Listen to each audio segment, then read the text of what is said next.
Hello everyone and welcome back to the channel. Featuring today in our Zontes series, we have the Zontes R1. Now this is a naked style motorcycle made by Zontes with the same 312cc engine they have in all their 300 class motorcycles. The same 35 horsepower, the same 13 Newton meters of torque, the same, pretty much a lot of things are the same, but there are a few key differences that set this apart from the T, the X and the V. Now, first of all, it's the shape. It's a naked class motorcycle. The handlebar is a lot lower. The seat is a bit higher, so it gives you more that lean forward position, that sporty position, that lean forward position. In terms of suspension, we have the same upside down fork as you do on the same bikes and the same monoshock on the rear, but the spring rates are a lot higher on this one. This has a much more stiffer suspension than the others do.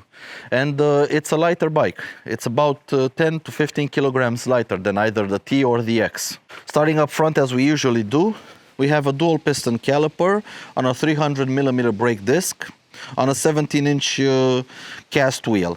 The front tire size is 110 by 70 bar R17.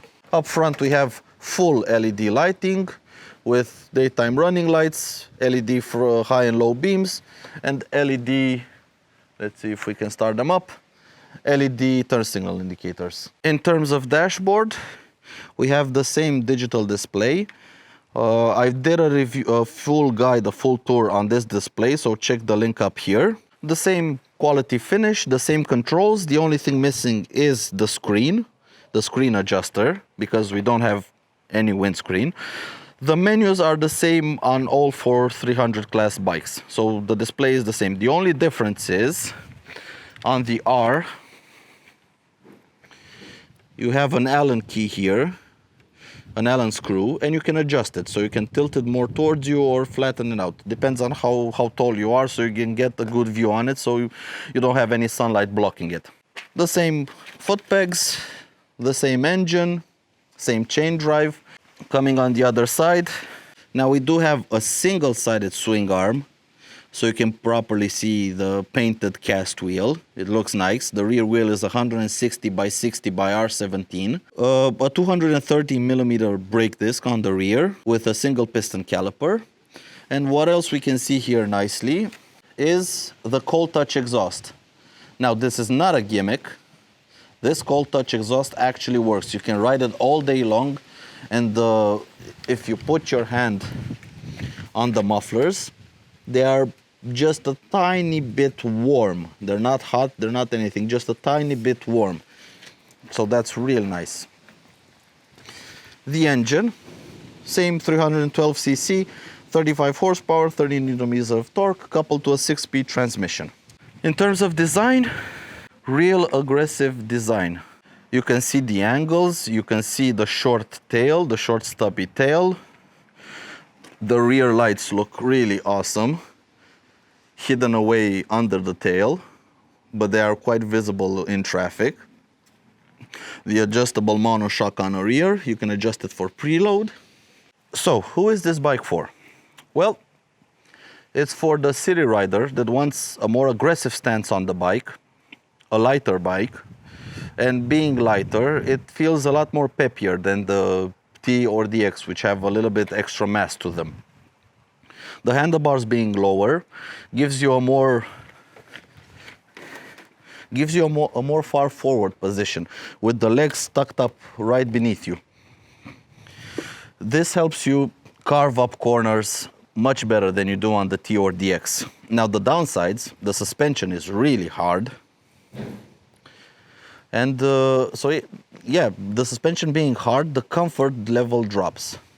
But what you lose in comfort, you gain in maneuverability, flickability, stuff like that.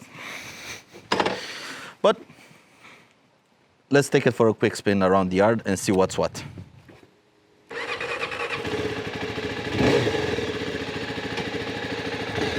Let's go.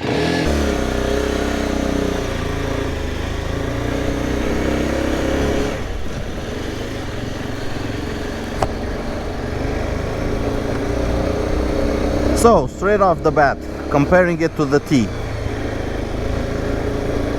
I have a much more aggressive stance on it. It's not super bike aggressive or anything like that, but I am lean forward a bit, and that does help out in the corners. I can feel that it's a lighter bike, which makes it a lot more nimble.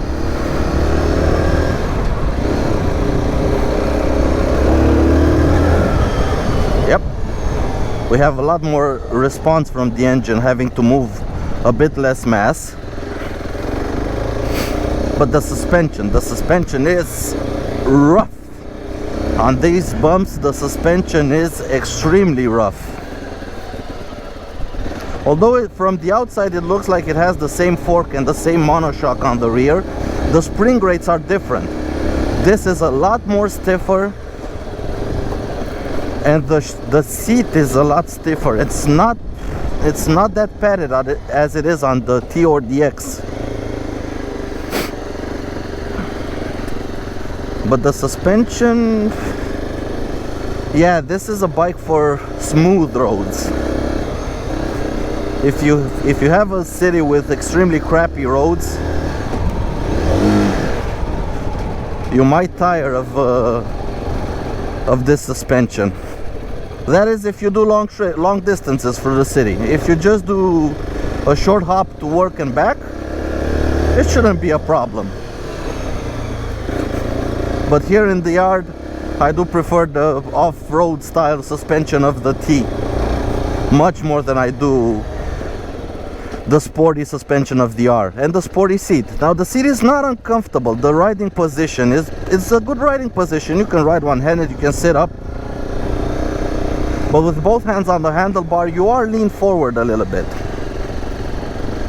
Now I don't know on a long distance trip how tiring this would be, considering you don't have any kind of wind protection. I mean, this is a proper naked bike, so you have absolutely nothing here to obstruct the wind from blasting you.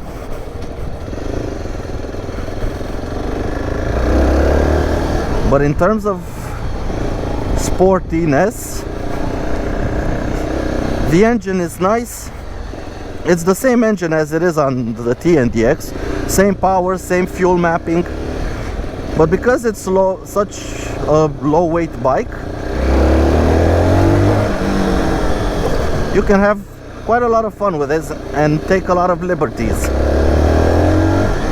It feels a lot peppier than it does on the other bikes. Still buzzy, but not too much.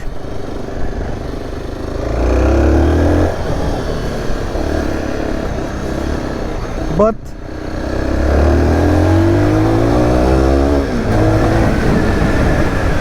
it gets up and goes much better than it does on the T or on the X because of the lower weight.